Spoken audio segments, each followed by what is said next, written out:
Hello guys, welcome back to my channel. So आज हम जिस टॉपिक पे बात करेंगे वो है if you want to rent a property in Canada और you are going to sign a lease, so make sure you keep this thing in your mind because once you sign the lease you have to stay there for particular months, maybe 6 month 8 month और for a year. So अगर आप lease sign कर देते हो उसके बाद आपको पता चलता है दैट एसी जो था वो वर्किंग कंडीशन में नहीं है, अगर आप सर्दियों में मूव इन हो रहे हो तो, या फिर उस घर पे बग्स हैं या उस घर पे कोई प्रॉब्लम है, तो ऐसी बहुत सी चीज़ें जो आपको अपने दिमाग में रखनी चाहिए before signing a lease. So let's watch this video and let's get started.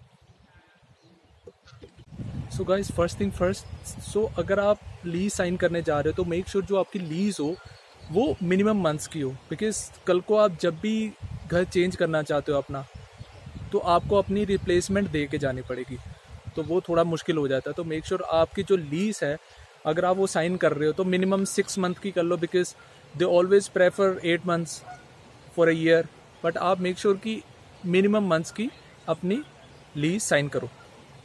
अब जो दूसरी चीज़ जो आपको दिमाग में रखनी वो है बग्स।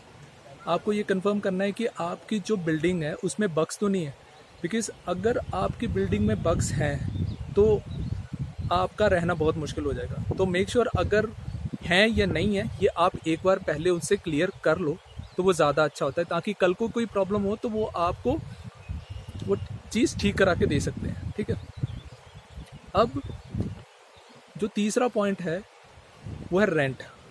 आपका जो रेंट है, रेंट में सब कुछ इंक्लूडेड है कि नहीं है, सारे bill should be included in your rent. तो ये बात भी एक चीज़ है जो आपको दिमाग में रखनी है। और चौथी चीज़, कोई मेंटेनेंस चार्जेस तो नहीं है, बिकॉज बाद में आपको पता लगे कि आपने 650 का रूम ले लिया, $650 का रूम लिया और then there are some hidden charges. So make sure you confirm this thing as well. तो जो हमारा नेक्स्ट पॉइंट है वो है कि आपका जो कॉलेज है, अगर आपके पास कार नहीं है तो आपका कॉलेज या फिर अगर आप जॉब करते हो वो आपके घर से कितनी दूर है, ये चीज़ बहुत ज़रूरी है, क्योंकि अदरवाइज सर्दियों में आपको बहुत सर्वाइव करना पड़ेगा, क्योंकि यहाँ पर ठंड बहुत ज़्यादा पड़ती है। अभी तो समर है विच इज़ ओके, बट सर्दियों में बहुत ज़्यादा ठंड होती है और ट्रैवलिंग बहुत परेशान करती है। अब जो हमारा नेक्स्ट पॉइंट है वो है कि बस स्टैंड कितनी पास है घर के, तो ये चीज़ भी एक देखने वाली है। अगर आप रूम रेंट पे ले रहे हो तो ये भी चीज़ मैं आपको बोलूँगा कि आप अपने दिमाग में रखिए। और नेक्स्ट जो चीज़ मैं आपको बोलूँगा कि आप एक बार कंफर्म कर लीजिए आपका जो गीज़र है उस घर में, जो भी अगर हीटर है, ठीक है, और एसी है तो वो प्रॉपरली वर्किंग कंडीशन में है कि नहीं है। क्योंकि अगर आप सर्दियों में रेंटिंग कर रहे हो तो आपको आपको एसी की ज़रूरत नहीं है, बट अगर वो गर्मियों में परेशान होगे फिर आप, तो मेक श्योर आप इस चीज़ को कंफर्म कर लो। ये चीज़ें कंफर्म करनी इसलिए ज़रूरी है क्योंकि बाद में अगर कोई प्रॉब्लम होती है तो आप उनको कह सकते हो कि हमने पहले ही ये बात की थी, तो now there is a problem, you have to rectify it. इसीलिए ये चीज़ें ज़रूरी हैं, पहले से ही बात कर लो। ठीक है, और अगर आपके पास कार है तो मेक श्योर कार पार्किंग के बारे में आप कंफर्म कर लो कि कार पार्किंग कहाँ पर है।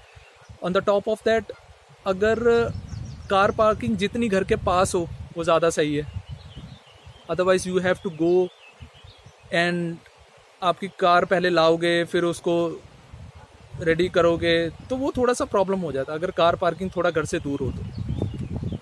एंड एक चीज़ और दिमाग में चीज़ रखियो कि ग्रोसरी स्टोर कौन सा है पास में और कितनी पास में, क्योंकि अगर आप न्यू हो, आपके पास लाइसेंस नहीं है कार का, तो then you have to struggle.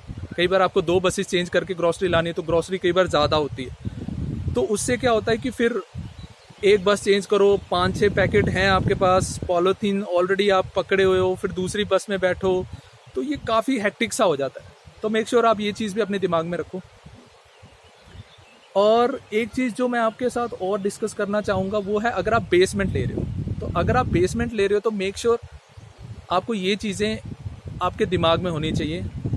जो बेसमेंट होती है उसमें सफोकेशन थोड़ी सी ज़्यादा होती है। On the top of that जो बेसमेंट होती है वो थोड़ी नॉइसी होती है, बिकॉज यहाँ पर जो घर होते हैं वो सारे लकड़ी के होते हैं, तो ऊपर से जो भी आवाज़ आती है वो सारी आवाज़ नीचे सुनती है, ठीक है। और थोड़ी सी ठंडी भी होती है, क्योंकि एसी का जो सेंट्रलाइज एसी होते हैं उनका जो बटन होता है वो मोस्टली ऊपर ही होता है, तो अगर ऊपर ज़्यादा गर्मी होगी है तो वो बंद कर देंगे हीटर को, तो फिर आपको ये प्रॉब्लम भी फेस करनी पड़ेगी। तो ये कुछ चीज़ें थी जो मुझे लगता है कि आपको अपने दिमाग में रखना चाहिए before renting a property, before signing a lease.